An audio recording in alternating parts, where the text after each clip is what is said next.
জীবনকে পরিবর্তন করতে হয়, জীবনের মনকে পরিবর্তন করতে হয়, কোনো না কোনো সময় এসে মনকে ঘুরায় নিতে হয়। যারা ওয়াজ শুনে, মাহফিল শুনে, কিন্তু কোনো পরিবর্তন হয় না, যেই সেই এত ওয়াজ, এত আল্লাহর আয়াত, এত কোরআনের কথা, এত রাসূল আকরাম সাল্লাল্লাহু আলাইহি ওয়াসাল্লামের হাদিস, কোনো বিহিত নেই, যেই সেই। আবার সকালে যায় ওই চার দোকানে আড্ডা, গিবত শেখায়েত, আবার হারাম খাওয়া, আইল ঠেলা, চুরি দাড়ি, চান্স পাইলে মানুষের ঠকানো, গালিগালাজ, ঝগড়া ফাসাদ, মানুষের ক্ষতি করা, নামাজ কালাম নাই, ফিল্ম দেখা, টিভি দেখা, নাটক সিনেমা দেখা, হারামের ভিতরে ডুবে থাকা, আবার যে সে হয়ে গেল।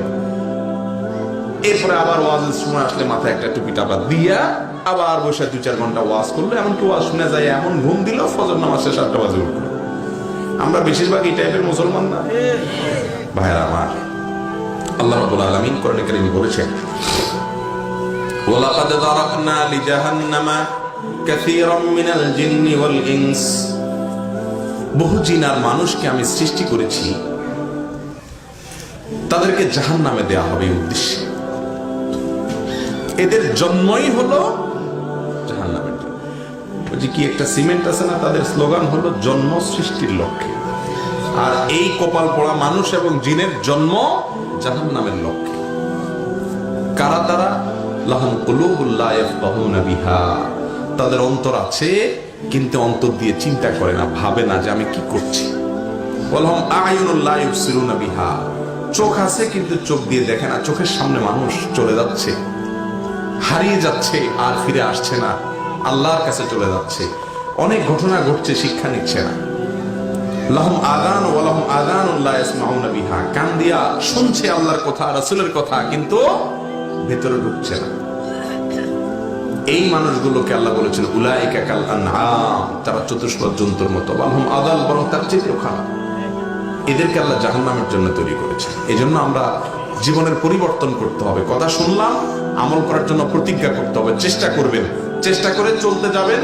কিছুদিন পরে শয়তান হয়তো আবার আপনাকে ঘুরিয়ে দিবে, আবার বিপদে চলে যাবেন, আবার কোনো ওয়াজ শুনবেন, সঙ্গে সঙ্গে আবার ফিরে আসবেন। এভাবে কুস্তি চলবে শয়তানের সাথে। আর এই কুস্তি তো হয় অমর ভর কি, কবি ও তবা দবালে, কবি তো দবালে। শয়তানের সাথে লড়াই চলতে থাকবে, কিন্তু আমার চেষ্টা থাকবে আমি জান্নাতে যাবো ইনশাআল্লাহ। চেষ্টা করবেন তো ইনশাআল্লাহ? অতএব আজকে নিয়ত করে নেই, এমন কোন মানুষ যদি থাকেন এই মজলিসে, নামাজে গাফলতি ছিল, 3 ওয়াক্ত পড়তেন, 1 ওয়াক্ত পড়তেন না, 4 ওয়াক্ত পড়তেন, ফজর পড়তেন না, বা গাফলতি ছিল, তারা তওবা করেছেন, মালিকের সাথে কথা বলে হালখাতা করেছেন, আল্লাহ আমি ভুল পথ থেকে সরে আসলাম, এরকম নিয়ত করেছেন কোন মানুষ, তাহলে একটা হাত তুলে দেখান। আল্লাহ আমাদের সবাইকে তৌফিক দান করুন। ভাইরা আমার, সময় খুবই অল্প, সীমিত, কখন চলে যেতে হবে আমরা কেউই জানি না। এই জন্য ওয়াজ শুনে রাখলাম, দেখা যাবে আমল করার জন্য বহু বয়স আছে। এই কথা আপনাদের কানে কানে এখন এই মাহফিলে বহু শয়তান ঢুকে গেছে, ইবলিস ঢুকে ঢুকে আপনাদেরকে এখন ফুসলাচ্ছে ভেতরে ভিতরে, যুবকদেরকে বিশেষ করে। আর মাথায় খারাপ নাকি? এই মৌলবীর ওয়াজ শুনে এখনই কাইতে যাওয়া চান তো, আরো কিছুদিন করো আকাম খুকাম, আরে পুরো জীবন পড়ে রয়েছে, মাথা খারাপ। এই বয়সে দাঁড়িয়ে রাখবা, তাই রাখলে বলবে জঙ্গি, রাজাকার, এটা সেটা, মাথা খারাপ। আরো কিছু আকাম কুকাম করে নাও, দুনিয়াটা মস্ত বড়, খাওয়া দাওয়ার ফুর্তি করো। এই কথা এখন ইবলিস ভেতরে ভিতরে বুঝাবে। আল্লাহ রাব্বুল আলামিনের কাছে তৌফিক কামনা করেন, মানুষ চাইলেই ফিরে আসতে পারে না। আল্লাহর কাছে দোয়া করেন, আল্লাহ আমরা যে কথাগুলো বললাম, শুনলাম, আমাদের সবাইকে সেগুলোর উপর আমল করার তৌফিক দান করেন। আল্লাহ আমাদেরকে খাঁটি মুসলমান হওয়ার তৌফিক দান করেন। আল্লাহ আমাদেরকে মানুষের মতো মানুষ হওয়ার তৌফিক দান করেন। ভাই আল্লাহ আমাদের দ্বারা যেন কারোর কোনো ক্ষতি না হয়, আমরা যেন মানুষের উপকারে থাকতে পারি, সেই তৌফিক দান করেন। ইয়া আল্লাহ, আমরা যারা নামাজের ত্রুটি আছে, গাফলতি আছে, মালিক আপনি সাহায্য করেন, শয়তানের বিরুদ্ধে আপনি আমাদেরকে জিতায় দেন, আমরা যেন নামাজি হতে পারি। আমাদের মা বোনদেরকে আল্লাহ পর্দা পুশিদার সাথে চলার তৌফিক দান করেন। আমাদের চক্ষুগুলোকে আল্লাহ তাআলা হেফাজত করার তৌফিক দান করেন।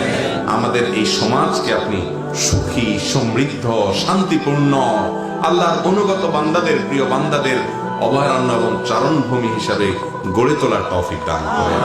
জাযাকুমুল্লাহু খায়রা ওয়া আখিরু দাওয়ানা আলহামদুলিল্লাহি রাব্বিল আলামিন।